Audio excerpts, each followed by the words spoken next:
Hello students, welcome to MS Nursing 2021 channel. இன்றைக்கி நம்ம பார்க்க போகிறது ஸ்ட்ரோக்னா என்ன, அது எப்படி வருது, அதை எப்படி ப்ரிவெண்ட் பண்ணலாம், அதுக்கான சர்ஜிக்கல் மேனேஜ்மெண்ட்டு, நர்சிங் மேனேஜ்மெண்ட் இதெல்லாம் பற்றி நம்ம பார்க்க போகிறோம். Let's go to the topic. ஸ்ட்ரோக்னா என்ன? பக்கவாதம்னு சொல்கிறோம் இல்லையா, அதுதான் ஸ்ட்ரோக்கு. பக்கவாதம் எப்படி வருது, பக்கவாதம்னா என்ன? பக்கவாதம்ங்கிறது ரொம்ப சிம்பிள். மூளைக்கு போகிற இரத்த குழாய்களில் ஏற்படுற ஏதோ ஒரு பிரச்சனையால் மூளைக்கு போகிற ரத்தம் குறைஞ்சிருது. ரத்தம் குறையிறப்ப ஆட்டோமேட்டிக்காக மூளையோட ஃபங்க்ஷன் குறைஞ்சிருது. இதுக்கு பேர் தான் ஸ்ட்ரோக்கு. மூளைக்கு போகிற ரத்தம் குறையிறதுனால பிரெயின் ஃபங்க்ஷன் குறைஞ்சிடுது, இல்லை டோட்டலாகவே இல்லாமல் ஆகிடுது. இதுக்கு பேர் தான் ஸ்ட்ரோக்கு. இதில் 2 விதம் இருக்குது. ஒன்று இஸ்கிமிக் ஸ்ட்ரோக்கு, ரெண்டாவது ஹெமரேஜிக் ஸ்ட்ரோக்கு. இப்போ இஸ்கிமிக் ஸ்ட்ரோக் அப்படின்னா அந்த வார்த்தைகளில் இருக்குது ரத்தம் அந்த இடத்துல இல்லை அப்படிங்கிறது. ரத்தம் இல்லை அப்படிங்கிறது எப்படி நம்ம சொல்கிறோன்னா, அந்த மூளைக்கு போகிற இரத்த குழாயில் ஏதாவது ஒரு அடைப்பு இருக்குது அப்படின்னா மூளைக்கு போகிற ரத்தம் நின்றுடும். நிற்கிறப்ப என்னாகும், அந்த இடத்துக்கு தேவையான ஆக்சிஜன் கிடைக்காது. ஆக்சிஜன் இல்லை அப்படின்னாலே நர்வ் செல்ஸ் எல்லாமே செயல் குறைஞ்சிரும். அப்படி செயல் இழப்பு ஏற்படுறப்ப அந்த மூளையோட ஃபங்க்ஷன் லாஸ் ஆகிடுது. இதுதான் இஸ்கிமிக் ஸ்ட்ரோக்கு. இதே ஹெமரேஜிக் ஸ்ட்ரோக்கு அப்படின்னு நம்ம எடுத்துக்கிட்டோம் அப்படின்னா மூளைக்கு போகிற இரத்த குழாய்கள் வெடிக்கிறதுனால ஏற்படுறது. வெடிக்கிறப்ப என்ன பண்ணும், ரத்தம் கசிய ஆரம்பிச்சிடும். ரத்தம் கசிகிறப்ப மூளையில் ஒரு ஸ்வெல்லிங் ஏற்படும். ஸ்வெல்லிங்னா என்ன, ஒரு வீக்கம் மாதிரி ஏற்படும். வீக்கம் ஏற்படுறப்ப அது மூளைக்குள்ளேயே தானே இருக்குது, நமக்கு வெளியே அந்த ஸ்கல் போன்ஸ்லாம் இருக்குது இல்லையா, அப்போ அது வெளியேற முடியாது. அப்போ என்ன பண்ணுது, ஒரு ப்ரெஷரை மூளைக்கு கொடுக்குது. அந்த ப்ரெஷர் கொடுக்குறப்ப உள்ளே இருக்கிற நரம்பு செல், அந்த டிஷ்யூ எல்லாமே பாதிப்படையுது. இதனால் ஸ்ட்ரோக் ஏற்படுது. இதுக்கு பேர் ஹெமரேஜிக் ஸ்ட்ரோக்கு. இது கிளாசிஃபிகேஷன் ஆஃப் ஸ்ட்ரோக்கு. நெக்ஸ்ட் எடுத்துக்கிட்டோம் அப்படின்னா காசஸ் என்ன மெயினாக உள்ள காசஸ்ன்னு பார்க்குறோம் அப்படின்னா, பெரிய ஆர்ட்ரிஸ் இருக்கு இல்லையா, நம்ம மூளைக்கு போகிற இரத்த குழாய்களில் ஒரு கொழுப்பு கட்டியோ இல்லை இரத்த கட்டியோ ஏற்படுறது முக்கியமான காசாக இருக்குது. அப்புறம் சின்ன சின்ன இரத்த குழாய்கள்லாம் இருக்கு இல்லையா, அதில் கூட ஏதாவது கட்டி ஏற்படுறதுனால இந்த மாதிரி வர வாய்ப்பு இருக்குது. அடுத்து கார்டியோஜெனிக் எம்போலை. கார்டியோஜெனிக் எம்போலைனா என்ன, இதயத்தில் ஏற்படுற ஒரு கட்டி அந்த இரத்த கட்டி நம்ம உடம்புல உள்ள மற்ற பகுதிகளுக்கும் ட்ராவல் ஆகும். அதுக்கு பேர் கார்டியோஜெனிக் எம்போலை. இந்த மாதிரி ட்ராவல் ஆகிறப்ப அது மூளைக்கு போகுது. மூளைக்கு போகிறப்ப அங்கே அடைப்பு ஏற்பட்டு அடுத்தடுத்து ப்ராப்ளங்கள் ஏற்படுது. அதனால் இது ஒரு காசாக இருக்கலாம், இது காசஸாக இருக்கலாம், இது ஒரு காரணங்களாக இருக்கலாம். ஆனால் இதுக்கெல்லாம் தூண்டுதலாக இருக்கிறது என்ன அப்படின்னா ஒரு ரிஸ்க் ஃபேக்டர். இப்போ ரிஸ்க் ஃபேக்டர் பற்றி பார்க்குறோம் அப்படின்னா ரிஸ்க் ஃபேக்டரில் 2 விதமாக இருக்குது. ஒன்று நம்மளால் அதை சேஞ்ச் பண்ண முடியும், சேஞ்ச் பண்ணி ஸ்ட்ரோக் வராமல் நம்மளை காப்பாற்றிக்க முடியும். அதுக்கு பேர் மாடிஃபையபிள். இதே நம்மளை என்ன பண்ணாலும் மாற்றவே முடியாதுன்னு சில விஷயங்கள் இருக்குது. அதுக்கு பேர் நான் மாடிஃபையபிள். இப்போ மாடிஃபையபிள்னு பார்க்குறோம் அப்படின்னா ப்ளட் ப்ரெஷராக இருக்கலாம். ப்ளட் ப்ரெஷருங்கிறது என்ன, ஹைப்பர் டென்ஷன். அந்த மாதிரி உள்ள நேரங்களில் நமக்கு ஸ்ட்ரோக் வர்றதுக்கு அதிகமாக வாய்ப்பு இருக்குது. இதை நம்மளால் மாற்ற முடியும். அடுத்து கார்டியாக் ப்ராப்ளங்கள். கார்டியாக் ப்ராப்ளம் இப்போ ஏட்ரியல் ஃபிப்ரிலேஷனாக இருக்கட்டும், இல்லை ஒரு கரோட்டிட் ஸ்டீனோசிஸாக இருக்கட்டும், இதெல்லாமே ஒரு இன்ஃபெக்ஷனை நம்ம ப்ரிவெண்ட் பண்ணுறது மூலமாக இதெல்லாமே குறைச்சிடலாம். அப்புறம் இந்த கொலஸ்ட்ரால் அதிகமாகிறது, குண்டாக இருக்கிறது, ஸ்மோக் பண்ணுறது, டயபெட்டிஸாக இருக்கலாம். டயபெட்டிஸ் எல்லாமே கண்ட்ரோலாக வச்சுட்டு இருந்தால் நம்ம நிறைய விஷயங்களை ப்ரிவெண்ட் பண்ண முடியும். அடுத்து இந்த பல்ல ஏற்படுற பிரச்சனைகள் கூட, அந்த பல்லை சுற்றி உள்ள தசைகளில் ஏற்படுற பிரச்சனைகள் கூட ஸ்ட்ரோக் வர்றதுக்கு வாய்ப்பு இருக்குது. இது எல்லாமே நம்மளால் மாற்றக்கூடியது. இதெல்லாம் மாற்றுறது மூலமாக, இல்லை இப்போ சுகராக இருக்கட்டும், இல்லை ப்ளட் ப்ரெஷராக இருக்கட்டும், இதெல்லாம் கண்ட்ரோலாக வச்சுக்கிறது மூலமாக ஸ்ட்ரோக்கை நம்ம ப்ரிவெண்ட் பண்ண முடியும். இப்போ அடுத்து நான் மாடிஃபையபிள் பார்த்தோம் அப்படின்னா அதில் நம்மளால் மாற்ற முடியாது. என்ன, நம்ம வயசை மாற்ற முடியாது. வயசாக இருக்கா, அதை நம்ம குறைஞ்ச வயசோ அப்படின்னு மாற்ற முடியாது. அப்புறம் மேலா ஃபீமேலா அப்படிங்கிறது காமனாக மேலுக்கு அதிகமாக ஸ்ட்ரோக் வர்றதுக்கு வாய்ப்புகள் இருக்குது. ரேஸ் அப்படின்னா ஆஃப்ரிக்கன் அமெரிக்கன்ஸ்க்கு இது ரொம்ப காமனாக இருக்குது. இதெல்லாம் ரிஸ்க் ஃபேக்டர்ஸ். ரிஸ்க் ஃபேக்டர்ஸில் 2 இருக்குது, நான் மாடிஃபையபிள் அண்ட் மாடிஃபையபிள். அடுத்து இந்த நியூரானில் ஏற்படுற 2 விதமான ரெஸ்பிரேஷனை பற்றி தெரிஞ்சுக்கலாம். இதை ஏன் தெரிஞ்சுக்கணும் அப்படின்னா, இது தெரிஞ்சால் தான் எப்படி ஸ்ட்ரோக் வருது அப்படிங்கிறத நம்ம தெரிஞ்சுக்க முடியும். 2 விதமான ரெஸ்பிரேஷன் இருக்குது. ஒன்று வந்து ஏரோபிக் ரெஸ்பிரேஷன், ரெண்டாவது வந்து அனரோபிக் ரெஸ்பிரேஷன். இந்த ஏரோபிக் ரெஸ்பிரேஷன் நார்மலாக நம்ம பாடியில் நடந்துகிட்ருக்கிறது. ஏரோபிக் ரெஸ்பிரேஷனாக என்ன? அந்த கெமிக்கல் ப்ராசஸ் வந்து நடக்குது. கெமிக்கல் ப்ராசஸ்க்கு வந்து எனர்ஜி வேணும். அந்த எனர்ஜியை வந்து கொடுக்கறது, அந்த கார்போஹைட்ரேட்டை வந்து எனர்ஜியாக கன்வெர்ட் பண்ணி கொடுக்கறது ஆக்சிஜன். ஸோ ஆக்சிஜன் மூலமாக நடக்கிற அந்த கெமிக்கல் ப்ராசஸ்க்கு பேர் ஏரோபிக் ரெஸ்பிரேஷன். அந்த எனர்ஜியை வந்து க்ரியேட் பண்ணி கொடுக்கறது ஆக்சிஜன். ஓகே, அது வந்து ஏரோபிக் ரெஸ்பிரேஷன். இதே அனரோபிக் ரெஸ்பிரேஷன் எடுத்துக்கிட்டோம் அப்படின்னா, இதில் வந்து எனர்ஜி ப்ரொடியூஸ் ஆகுது, ஆனால் அங்கே ஆக்சிஜன் இருக்காது. ஏரோபிக் ரெஸ்பிரேஷனில் எனர்ஜி ப்ரொடியூஸ் ஆகுது, எந்த விதமாக கார்போஹைட்ரேட்டை வந்து எனர்ஜியாக கன்வெர்ட் பண்ணுது, அதுக்கு ஆக்சிஜன் யூஸ் ஆகுது. இங்கே அனரோபிக் ரெஸ்பிரேஷனில் ஆக்சிஜன் இல்லாமல் எனர்ஜி ப்ரொடியூஸ் ஆகிட்டுருக்குது. இதுதான் இந்த 2 விதமான ரெஸ்பிரேஷன்.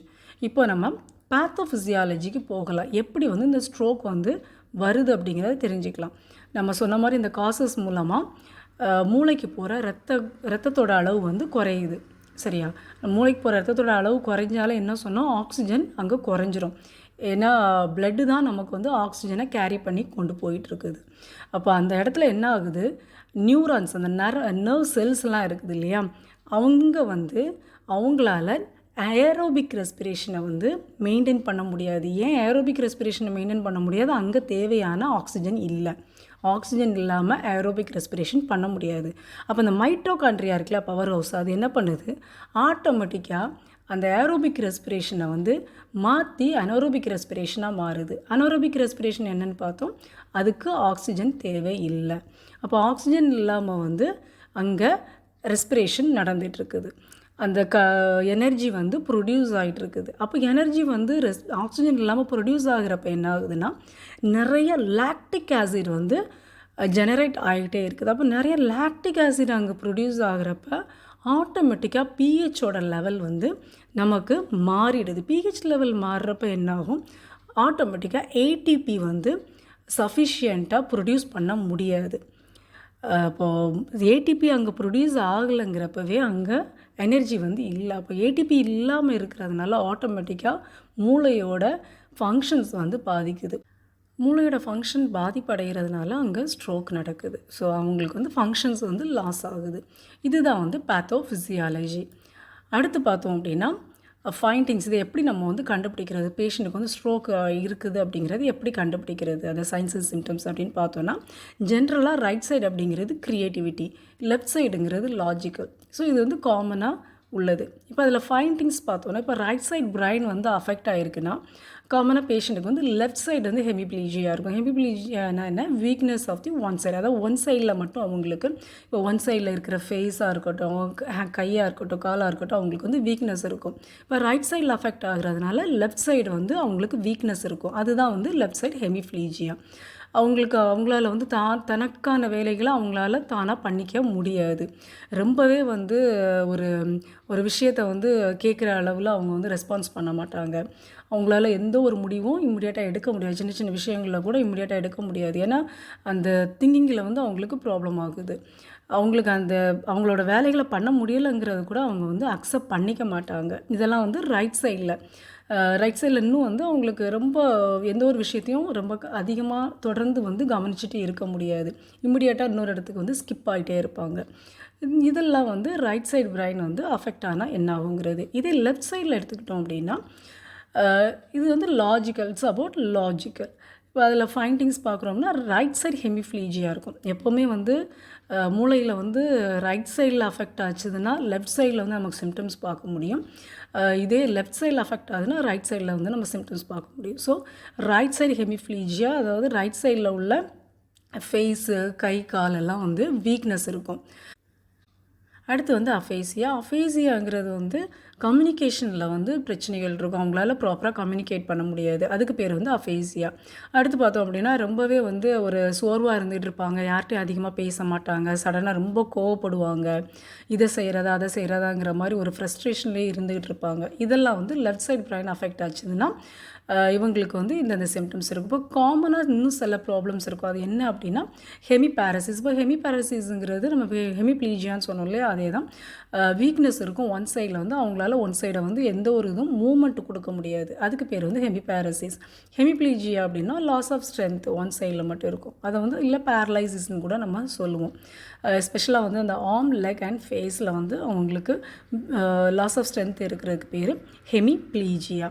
நெக்ஸ்ட்டு பார்த்தோம்னா அட்டாக்சியா. அட்டாக்சியானா என்ன? அவங்களுக்கு வந்து மசில் கோஆர்டினேஷன் இருக்காது. அதாவது அவங்களுக்கு ஒன்று எடுக்கிறதுக்கோ இல்லை வந்து சரியாக பேசுகிறதுக்கோ நிற்க சொல்கிறப்ப ஒரு ஸ்ட்ரைட்டாக அவங்களால நிற்கிறதுக்கோ பண்ண முடியாது.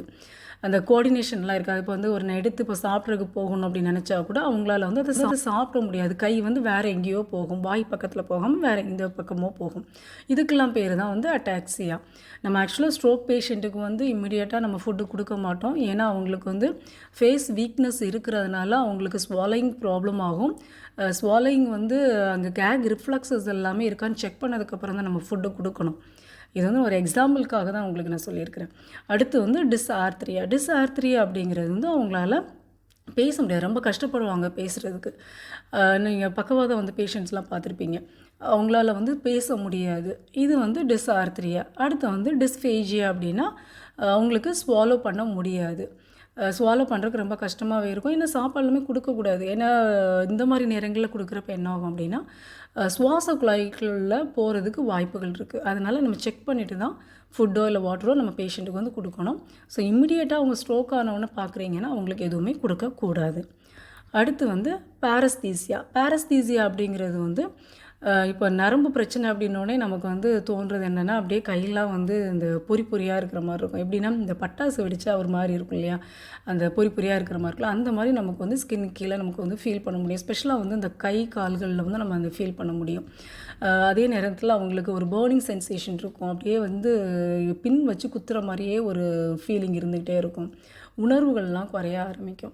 இதுக்கெல்லாம் பேர் தான் வந்து பேரஸ்தீசியா அப்படிங்கிறப்ப நம்ம வந்து நரம்பு செல்ஸில் வந்து பிரச்சனைகள் இருக்குது, நர்வ் எண்டிங்ஸில் ப்ராப்ளம் இருக்குது அப்படிங்கிற மாதிரி நம்ம ஞாபகம் வச்சுக்கலாம்.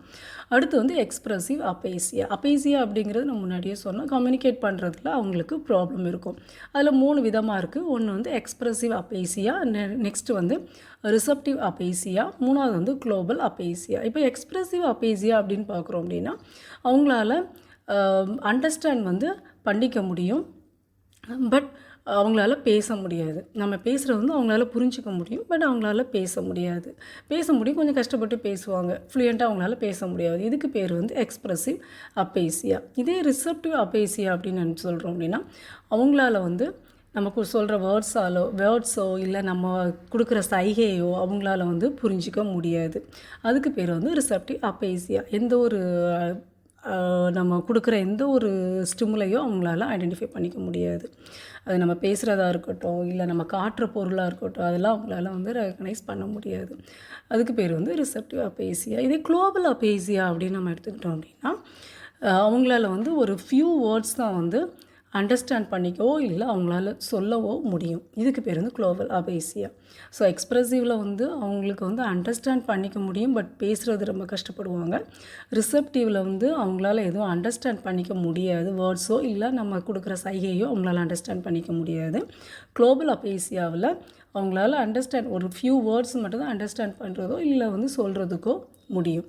இதெல்லாம் வந்து சைன்ஸ் அண்ட் சிம்டம்ஸ் நம்ம எடுத்துக்கலாம். ஸ்ட்ரோக்கு வந்து வந்திருக்க பேஷண்ட்டுக்கு இந்த சிம்டம்ஸ் எல்லாமே இருக்கும். அடுத்து வந்து எப்படி நம்ம வந்து டயக்னோஸ் பண்ண போகிறோம்? டயக்னோஸ்னால் என்ன? இன்வெஸ்டிகேஷன்ஸ். சிடி அண்ட் எம்ஆர்ஐ எதுக்கு எடுக்கிறோம்? அந்த இடத்துல எங்கே வந்து பிளாக் இருக்குது, ஏதாவது வந்து ஸ்வெல்லிங் இருக்குதா, எந்த சைட்டில் எக்ஸாக்டாக வந்து ப்ளீடிங் இருக்குது, எல்லாமே நம்ம வந்து செக் பண்ணுறதுக்கு தான் சிடி அண்ட் எம்ஆர்ஐ நம்ம செக் பண்ணுறோம். நெக்ஸ்ட்டு வந்து டிஷ்யூ பிளாஸ்மிடோஜன் ஆக்டிவேட்டர். எங்கே வந்து அந்த இஸ்கிமிக் வந்து ஏரியா இருக்குது, ஒரு கிளாட் ஏரியா இருக்குது, பிளட் சப்ளை வந்து போகாமல் இருக்குங்கிறத பர்டிகுலராக பார்க்குறதுக்கு நம்ம இந்த டிஷ்யூ பிளாஸ்மிடோஜன் ஆக்டிவேட்டர் டெஸ்ட் வந்து நம்ம பண்ணுறோம். அடுத்து செரிப்ரல் ஆஞ்சியோகிராஃபி எதுக்கு பண்ண போகிறோம்? எந்த இடத்துல கிளாட் இருக்குது அப்படிங்கிறத செக் பண்ணுறதுக்காக யூஸ் பண்ணுறோம். தென் டிரான்ஸ்கிரேனியல் டாப்ளர் அல்ட்ரா சோனோகிராஃபி, இதுவும் ஆல்மோஸ்ட் வந்து சேம் தான்.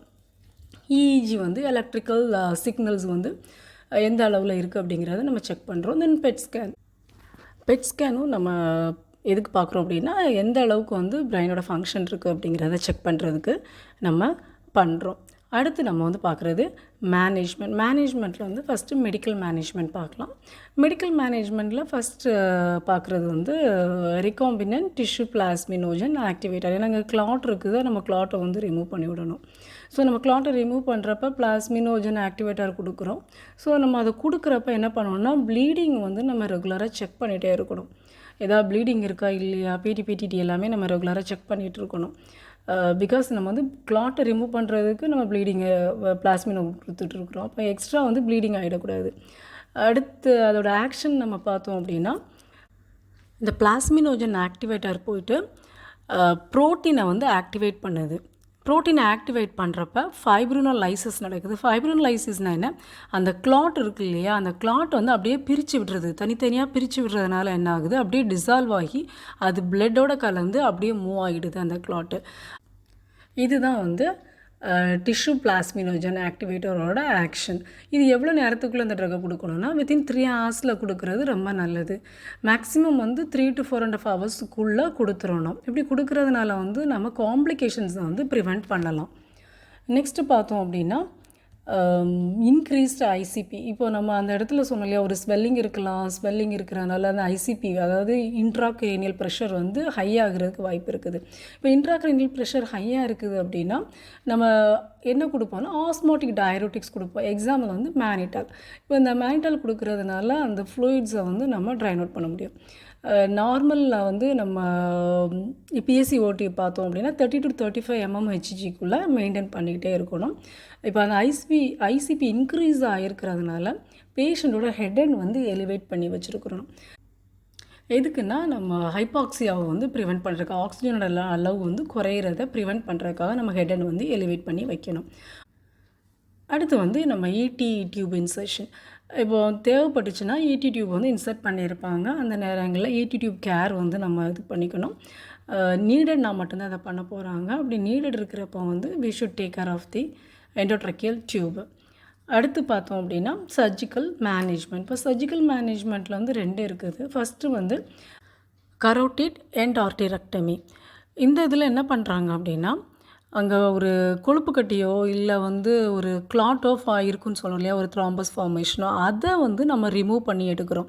அதுக்கு பேர் தான் கரோட்டிட் எண்டார்டிரெக்டமி. இதில் வந்து ஒரு அக்ளூசிவ் டிசீஸை வந்து ப்ரிவெண்ட் பண்ணுறதுக்காக நம்ம பண்ணிகிட்ருக்குறோம். அடுத்து பார்த்தோம் அப்படின்னா இது பண்ணுறதுனால என்ன ஆகுது, நமக்கு அந்த தேவையான ஆக்சிஜன், அந்த தேவையான பிளட் சப்ளை வந்து பிரைனுக்கு கிடைக்கும். பிளட் சப்ளை கிடைக்கிறப்போ ஆட்டோமேட்டிக்காக ஆக்சிஜன் தேவையான அளவு கிடைக்கும். நம்ம வந்து பிரைனோட ஃபங்க்ஷன்ஸை வந்து ரிட்ரைவ் பண்ண முடியும். அடுத்து பார்த்தோம் அப்படின்னா ஹெமிக்ரேனியெக்டமி. எக்டமினால் என்ன, ரிமூவல். கிரேனியம்ங்கிறது ஸ்கல். இப்போது கிரேனியம் வந்து நம்ம ரிமூவ் பண்ண போகிறோம். எவ்வளவு, ஹெமி. ஸோ ஹெமிக்ரேனியெக்டமி அப்படிங்கிறப்ப ஒரு பர்டிகுலர் பார்ட் ஆஃப் கிரேனியமை வந்து நம்ம ரிமூவ் பண்ண போகிறோம்.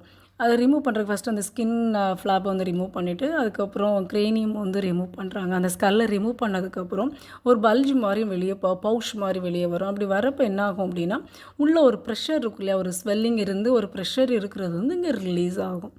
அதுக்காக தான் நம்ம ஹெமிக்ரேனியெக்டமியை வந்து நம்ம பண்ணுறோம். அந்த இன்க்ரீஸ்டு ஐசிபியை வந்து குறைக்கிறதுக்கு இந்த மாதிரியான ப்ரொசீஜர்ஸ் வந்து நம்ம பண்ணுறோம்.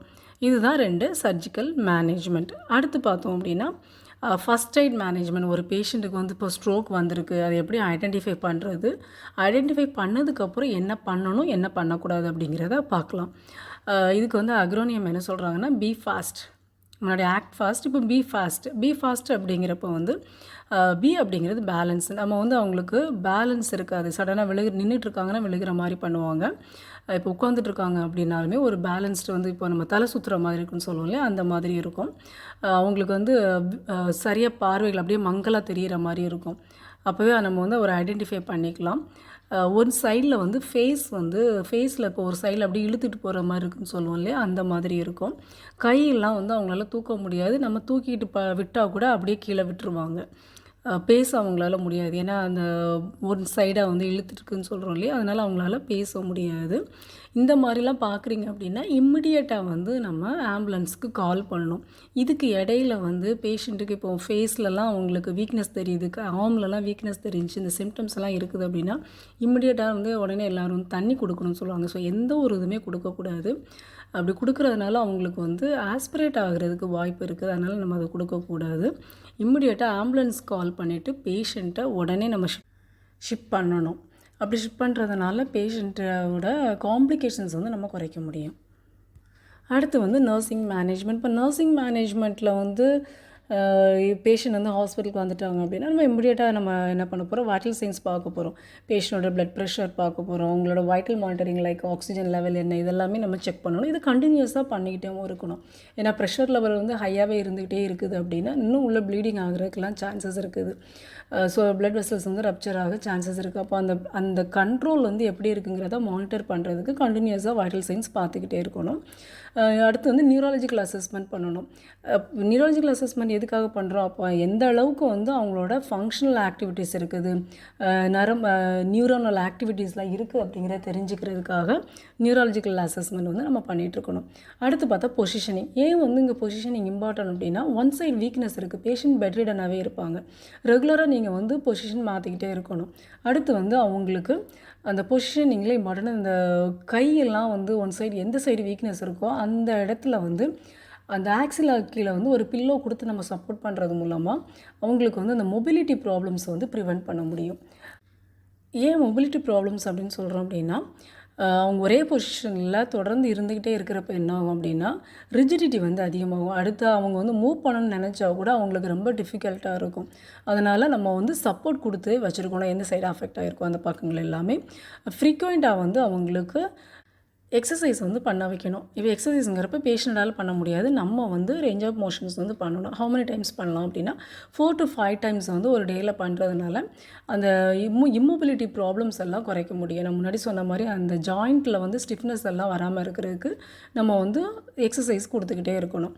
அடுத்து வந்து நம்ம அந்த பேஷண்ட்டுக்கு வந்து எந்த சைடு அஃபெக்ட் ஆகிருக்குங்கிறத தெரிஞ்சுட்டு அதுக்கு ஏற்றாப்பில் வந்து நம்ம அந்த பேஷண்ட்டை வந்து நின்று நம்ம எதோ எக்ஸ்பிளைன் பண்ணலாம். ஏன்னா அவங்களுக்கு இப்போ விஷுவல் டிஸ்டர்பன்சஸ் இருக்கிறப்ப அந்த சைடில் இப்போ என்ன நம்ம பேசுகிறதுனால பேஷண்ட்டுக்கு வந்து ரொம்ப டிஃபிகல்ட்டாக இருக்கும். ஸோ அதை தெரிஞ்சுக்கிட்டு அதுக்கேற்றாப்பில் ஆக்ட் பண்ணணும். இப்போ விஷுவல் டிஸ்டர்பன்ஸ் இருக்கிறதுனால பேஷண்ட்டுக்கு வந்து மூமெண்ட் எல்லாமே நம்ம ஹெல்ப் பண்ணணும். அடுத்து ஸ்பீச் தெரப்பி வந்து நம்ம அரேஞ்ச் பண்ணலாம். ஏன்னா அவங்களுக்கு டிஃபிகல்ட்டி இன் ஸ்பீச் இருக்கும். ஸோ டிபெண்ட்ஸ் எந்த அளவுக்கு அவங்களுக்கு வந்து அஃபெக்ட் ஆகிருக்கு பிரெயின் அப்படிங்கிறத பொறுத்து அவங்களால பேசுகிறது வந்து குறைவாக இருக்கும். அப்போ அந்த பேசுகிறது வந்து இம்ப்ரூவ் பண்ணுறதுக்கு ஸ்பீச் தெரப்பிஸ்ட்டை கன்சல்ட் பண்ணணும். ரொம்ப இம்பார்ட்டண்ட்டான விஷயம் வந்து அவங்களுக்கு கேக் ரிஃப்ளக்ஸஸ் வந்து செக் பண்ணணும். ஏன் கேக் ரிஃப்ளக்ஸஸ் செக் பண்ணுறோன்னா அதுக்கப்புறம் தான் ஃபுட்டு கொடுக்க முடியும். ரிஃப்ளக்ஸ் இல்லாமல் ஃபுட்டு கொடுத்தோம் அப்படின்னா மூச்சு குழாய்க்குள்ளே போகிறதுக்கு வாய்ப்பு இருக்குது. அதனால் ஒரு ஸ்பீச் தெரபிஸ்ட்டை வந்து கன்சல்ட் பண்ணிவிட்டு அதுக்கப்புறமா நம்ம வந்து ஃபுட் எல்லாமே வந்து அலோவ் பண்ண ஆரம்பிக்கலாம். இது வந்து நர்சிங் மேனேஜ்மெண்ட். இதுக்கப்புறம் இருக்கிற அந்த நர்சிங் டயக்னோசிஸ் அப்புறம் அவங்களோட இந்த கேரோட எக்ஸ்ப்ளனேஷன் எல்லாமே வந்து டிஸ்கிரிப்ஷனில் கொடுத்துருக்குறேன். நீங்கள் அந்த நோட்ஸ் வந்து எடுத்து யூஸ் பண்ணிக்கலாம். தேங்க்யூ.